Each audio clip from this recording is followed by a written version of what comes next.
Glad to know you're still with us. The devastating burden of external debt is severely crippling the world's poorest countries, especially Africa.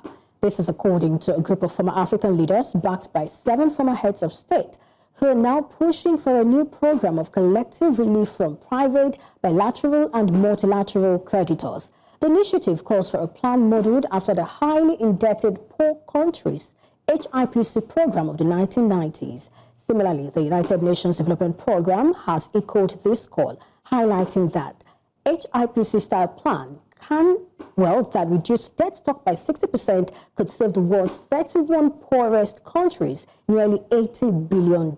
That's a whole lot. Well, joining me for more on this is Oladipo Ajayi, head fixed income and forex at Chapel Hill Denham. Thank you so much for joining me today. Good morning. Thank you very much for having me on this morning. Good morning to you too. Well, I've heard it being said that countries do not exist for the sole purpose of paying debt. But it seems this is the reality of some African countries. How widespread is this situation and what are the implications? Well, sincerely speaking, it's you're right, because the main motive of countries is not basically for them to actually pay or service debt, but to actually provide a lot of services, infrastructural development, and other things for their populace. And but it's just so sad that that has become more like the story for most African countries and also some countries in Asia. When you look at Africa, for example, in the last 3-4 years, we've seen a situation whereby major 2 African countries need to actually come around to actually restructure their debt.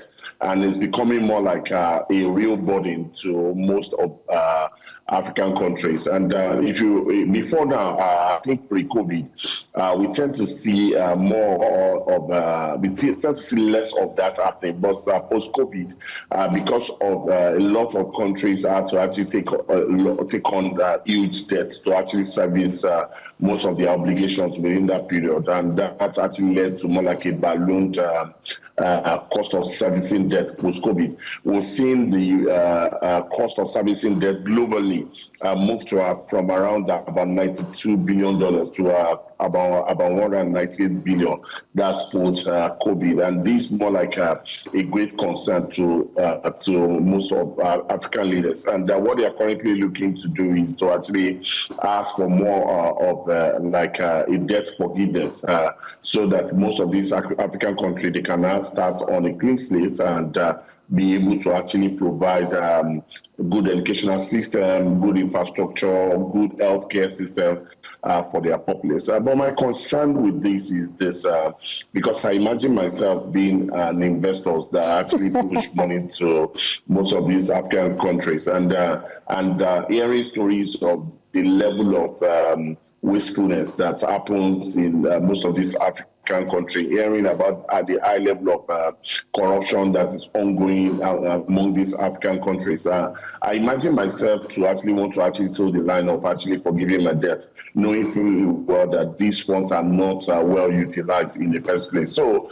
that's just my own concern about it. But they need to actually start on the place. It sounds great, but I doubt they will be able to actually get that result. You know, you said something about corruption and wasteful spending. Now, if we have this program coming to fore, isn't that rewarding inefficiency and corruption at the end of the day? And that's exactly why I said that. Imagine I'm the provider of capital. Would I actually want to give my... So what would you rather we do at this point in time? Yeah, so I feel that for me, I don't think... going that route, I don't think it will actually help in the long run, because simply means that a new government will come, amass debt, and at the end of the day, look forward to debt forgiveness in years to come. I think most African countries and mostly African leaders need to actually put on a great cap of fiscal discipline in this regard. For example, look at a country like Nigeria, where we have budget for the year is about 54.99 trillion, and the cost of servicing debt is about 14.32 trillion. That's a whopping 26% of your budget. Imagine 14 14 trillion. That imagine you having 14 trillion to actually invest in the economy. You can imagine the level of growth that you would have expected from such economy, where you actually, of course, it simply means that we have improved in the educational sector, improved healthcare sector, and also we will have a better country than we are currently having. So I think we need to actually look at a way to reduce our level of borrowing. Because what we are doing is that we are amassing a lot of debt for the future generation to actually handle. Sincerely speaking, the borrowing is not bad. More like developing an economy, because when you borrow, what you do is that you need to actually create infrastructure that will actually speed up growth and also encourage inflow of investment into your environment. But when these funds are not well spent, what we see is exactly what's currently happening. It will suddenly become a burden to the country.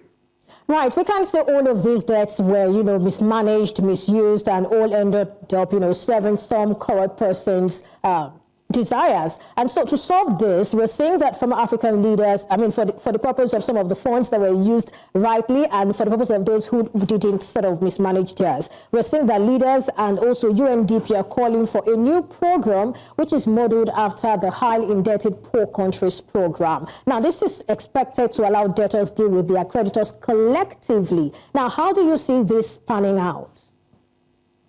Well, it sounds great. Sincerely speaking, they tried to do this in the first instance, but they are big countries. But what they are saying is that let's do it all together, push all these countries all together into that bucket. And sincerely speaking, it makes a lot of sense what they are trying to do. And my concern is what I actually highlighted earlier on. But when you look at the overall good of this policy, it sounds great if you can actually get investors to actually hold that line. Imagine what happened in Ghana. If Ghana has been able to get, maybe before we did this bucket, and they are able to get this level of reprieve, maybe one way or the other, they won't be in this current situation where they found themselves. Look at what happened in Zambia as well. So I think it's actually very good, and that's one of the reasons why African leaders are actually looking at a way to actually lobby most of these African countries into these buckets, because the end goal is to actually get to a level where servicing debt will not be so much like a burden to most African countries, because as we see currently, it's more like a burden. In 2020, there was a report around the fact that about Nigeria and maybe about 26 other countries, the cost of servicing debt in that year is more than the new finance that actually came into the economy. So one way or the other is becoming more like a burden, and we are seeing it clearly that what that will also do is put pressure on the currency of the country, and that's exactly what's been happening in the African environment in the past years. So getting to actually resolve this issue through this channel, through HIPC, I think it will be a very good one. And the end goal is that I hope then that African leaders will not be able to utilize these funds appropriately. I mean, funds that they would have actually used in the first place to actually serve debt. Maybe they will not be able to use it to actually do a better things for their people and give them a better lifestyle. Right, let's talk about this now. I mean, a lot is being said about the need for equitable global finance architecture. I mean, I've been in a particular forum where that was the major concern of the participants. Do you also think the current global finance architecture is inequitable? I don't think it's equitable. I don't think it's equitable because when you look at the way you raise funds, we don't raise funds at same levels or same rate.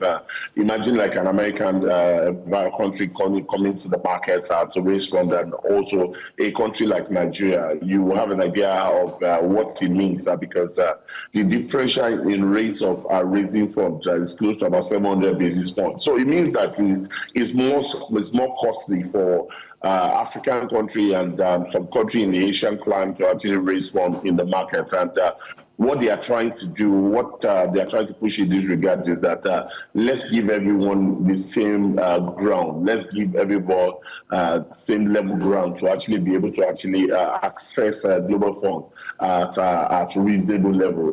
Don't let us prioritize some country above others. And when you look at it from that perspective, it sounds good. But most, when it comes to actually lending, there are other factors you actually consider beyond beyond the point. When you look at the credit rating of country, you look at the ability, capacity to pay back the fund, and also investors or a lender also consider many other things. Like you look at the fact that will I be able to get my money back, and that also simply means that I'm taking higher risk in this regard. So I think these are some of the things that sum up to the fact that some countries get to actually get funds at a higher rate than others. But I think one of the ways that we can go about this is that if international financial institutions like IMF and World Bank are actually coming in this regard, maybe to actually one way or the other to actually guarantee some of these funds after they have done a due diligence on this country. So what it will mean is that when lenders are seeing, they are not seeing the actual country that's actually borrowing. They are seeing most of these international financial institutions. And one way or the other, this will actually reduce the rates of borrowing for most of these countries. All right, two more things for you. I'm looking at what you just said now, and I just feel like asking you if you think these measures are indiscriminately skewed, against developing nations, especially Africa. And okay, I think you should just give your answer to that before I move on. Yes, it is pretty clear. It is pretty clear. Is it an intentional thing? That's my question. I don't think it's an intentional thing. Like I mentioned, there are metrics, there are things that you consider. And those are, when you look at those metrics, they are not in favor of African countries. And that's one of the reasons why I said that maybe one of the ways to go about it is that to get most of these countries shielded by international financial institutions, and by so doing, that will likely reduce the cost and actually put everybody on the same level ground. All right, so I have just about 30 seconds to spend with you now. What do you make of domestic resource mobilization? How far can Africa go with that? In about 30 seconds, please. Well, I think Africa has a lot of opportunity, I'm telling you, and I feel that we need to move beyond potential to actualization of most of these things. Africa is one of the destinations where you see most of these international companies, foreign countries are actually struggling to actually enter.